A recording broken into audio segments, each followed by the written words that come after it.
రక్షకుడును మన ప్రభునైన యేసుక్రీస్తు నామంలో మీ అందరికీ హృదయపూర్వక వందనములు. ఈరోజు దేవుని వాగ్దానము దినవృత్తాంతాల 2వ గ్రంథము 6వ అధ్యాయము 39వ వచనము.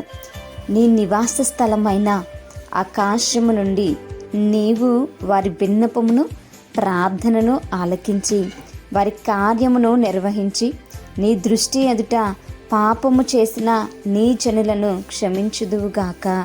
హల్లెలూయా. మరి ఆ దేవుడు మనందరి ప్రార్థన కూడా ఆయన ఆకాశం నుండి ఆలకిస్తున్నటువంటి దేవుడు కదండి. మరి మనము పెట్టేటువంటి విజ్ఞాపనలు, మనం చేసేటువంటి మొర్ర, మనము మరి పెట్టినటువంటి ఆ యొక్క ప్రార్థన అంతా కూడా ఆయన వింటూ ఉన్నాడు అనేటువంటి సత్యాన్ని ఇక్కడ మనకి బయలుపరుస్తున్నాడు. నిజమే, ఆయన మన ప్రార్థనని వినేటువంటి దేవుడుగా ఆయన ఉన్నాడు. మనము పెట్టేటువంటి ఆ యొక్క మొర్ర కావచ్చు, మన యొక్క విజ్ఞాపనలు కావచ్చు, ఆయన వాటిని ఆలకించడానికి సిద్ధంగా ఉన్నాడు. ఆయన ఆలకిస్తున్నటువంటి దేవుడు.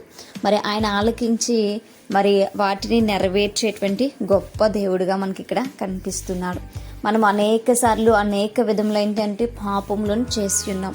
ఆ పాపముల నుంచి మనల్ని వినిపించమని మనం పెట్టినటువంటి ఆ మొర్ర ఆ సర్వేశ్వరుడు విన్నాడు కనుకనే ఆ పాపము నుంచి మనల్ని విడిపించడానికైనా తన యొక్క రాజ్యాన్ని, తన యొక్క స్థానాన్ని విడిచిపెట్టి మరి లోకానికి దిగి వచ్చినట్టుగా మనం చూస్తూ ఉన్నాం.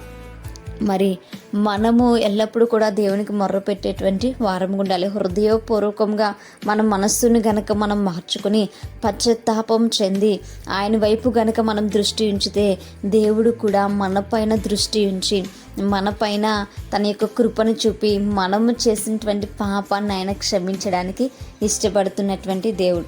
మన పాపాలని క్షమించడానికే ఆయన ఈ లోకానికి నరావతారిగా వచ్చిన్నాడు. ఆయన యొక్క రక్తమును మరి చిందించి మన పాపాన్ని ఆయన క్షమించున్నాడు.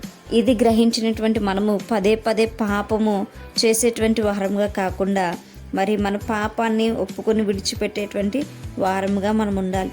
ఆయన మనల్ని ఎందు నిమిత్తమైతే నియమించున్నాడు, ఎందు నిమిత్తమైతే మరి మనల్ని లోకానికి ఆయన పంపించున్నాడో మనం ఆ కార్యాన్ని నెరవేర్చేటువంటి వారముగా ఉండాలి. కానీ అందరి వలె మనం జీవించేటువంటి వారముగా ఉండకూడదు. మనకంటూ దేవుడు ఇచ్చినటువంటి వాగ్దానం, మనకంటూ దేవుడు అనుగ్రహించినటువంటి జీవితాన్ని మనం దేవుని కొరకు జీవించేటువంటి వారముగా ఉండాలి. మనము ఎల్లప్పుడూ కూడా ఆయన పైన ఆధారపడి ఆయనకి ఇష్టమైనటువంటి వారముగా జీవించాలి. అటువంటి కృప ఆ దేవుడు మనందరికీ కూడా అనుగ్రహించునుగాక. ప్రార్థించుకుందాం. పరిశుద్ధుడా, మహాగణుడా, గొప్పవాడా, ఆది సంభూతుడా యేసయ్యా, మీకే స్తోత్రములు. ప్రేమాస్వరూప అయినటువంటి మా గొప్ప దేవా, మీకు వందనాలు. నిజమే ప్రభా, మీకు ఉపయోగపడేటువంటి పాత్రలుగా పాపాన్ని విడిచిపెట్టి పరిశుద్ధులుగా ఉండటుకుని సహాయం దయచండి. నిరంతరం ప్రభా, మీ కృపలో నన్ను మమ్మల్ని ఎదిగించి ఫలింపచేయమని అయా, నీ పైన దృష్టి ఉంచేటువంటి వారముగా ప్రభా, వాక్యం పైన తండ్రి యేసయ్యా ఆసక్తి కలిగి ఉండటుకుని సహాయం దయచేయమని ప్రార్థన దయచేసి మీ పాద సన్నిధి చేర్చుకోమని యేసయ్యా అతి పరిశుద్ధ నామంలో అతి మిక్కిలి వినముగా బ్రతిమలాడి వేడుకొని పొందించిన మా ప్రియ పరలోకపు మా కన్న తండ్రి. Praise the lord everyone. May God bless you all.